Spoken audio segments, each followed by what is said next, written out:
الحال زبان پر لاتے ہوئے بھی دل کٹ رہا ہے کہ ہمارے دارالعلوم کے گرامی میرے بہت ہی محسن اور مشفق بھائی، جن کے ساتھ میرا 75 سال کا ساتھ رہا ہے، آج وہ اللہ تبارک و تعالیٰ نے ان کے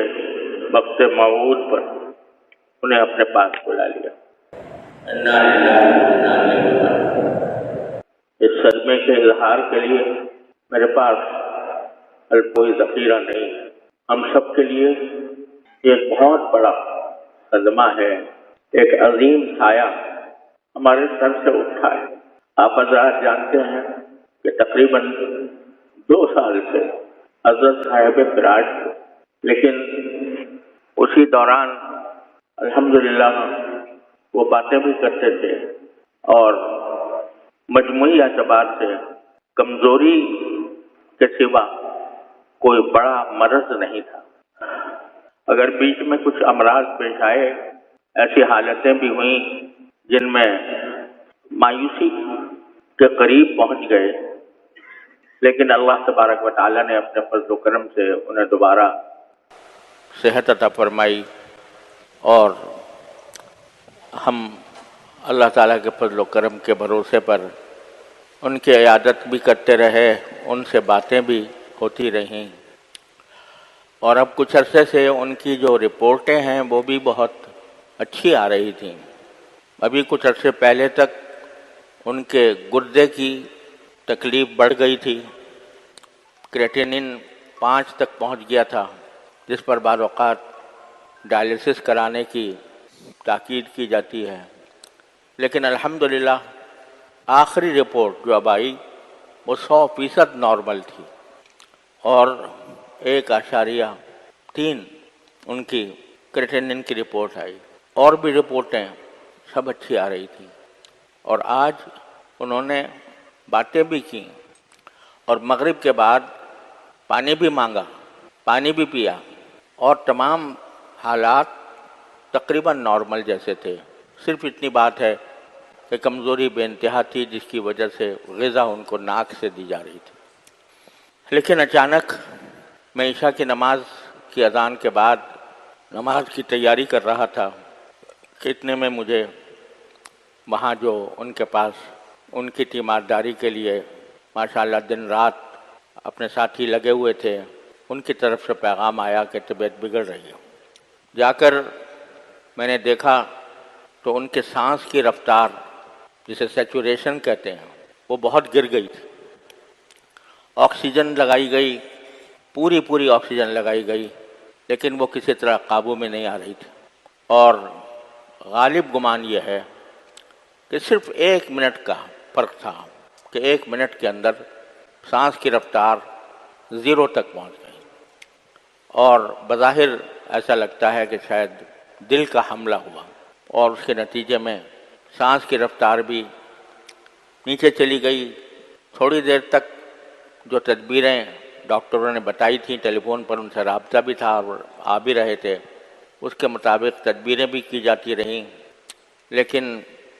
جب وقت اللہ تعالیٰ کا مقرر کیا ہوا آ جاتا ہے تو کوئی تدبیر انسان کی کام نہیں کرتی۔ ایسا لگا کہ وہ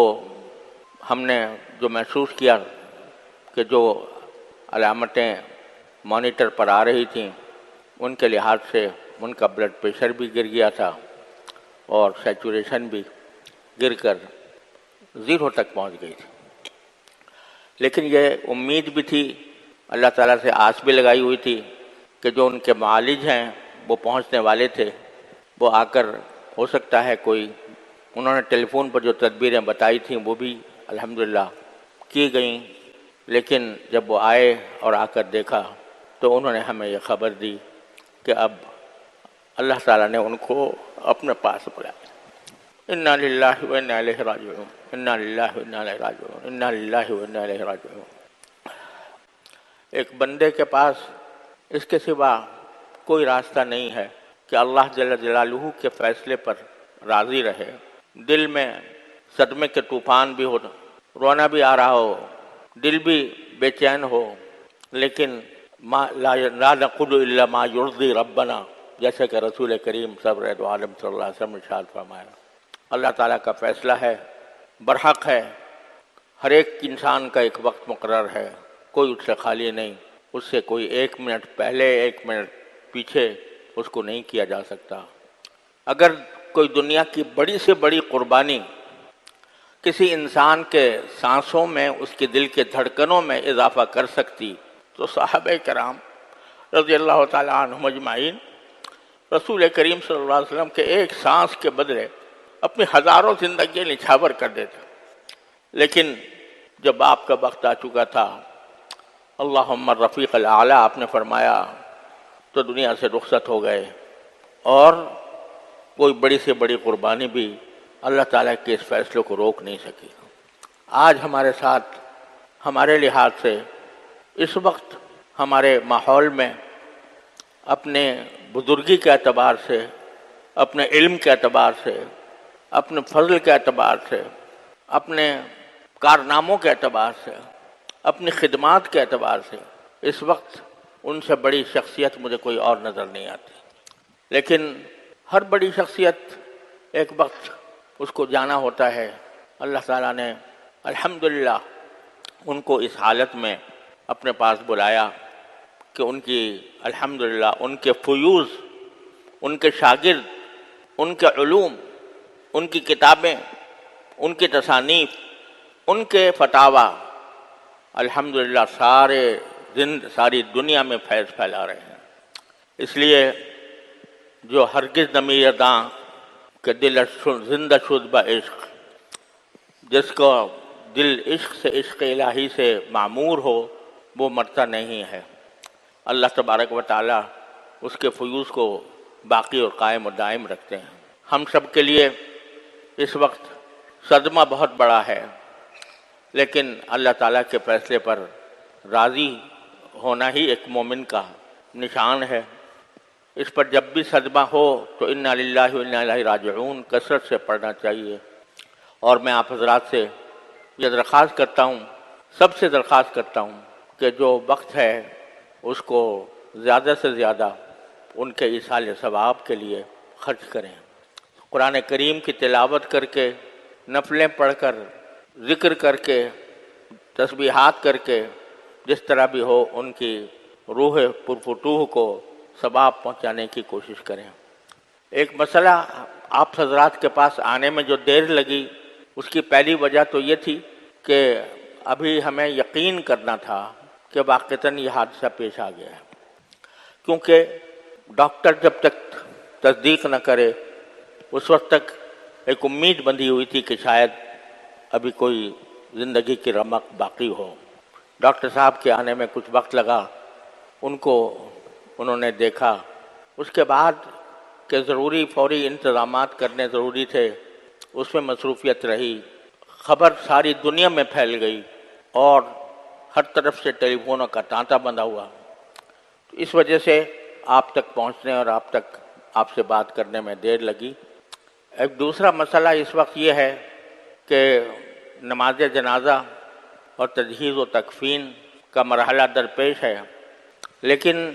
یہ بھی ایک افسوسناک سی صورتحال ہے کہ ان کے جلیل القدر صاحبزادے حضرت مولانا محمد زبیر صاحب، اللہ تعالیٰ ان کے عمر میں، علم میں، عمل میں برکت عطا فرمائے، وہ اس وقت سفر پر ہیں، اور نماز جنازہ کا وقت کا تعین اس بات پر موقوف ہے کہ ان کی واپسی کے لیے جو سیٹیں بک کرائی جا رہی ہیں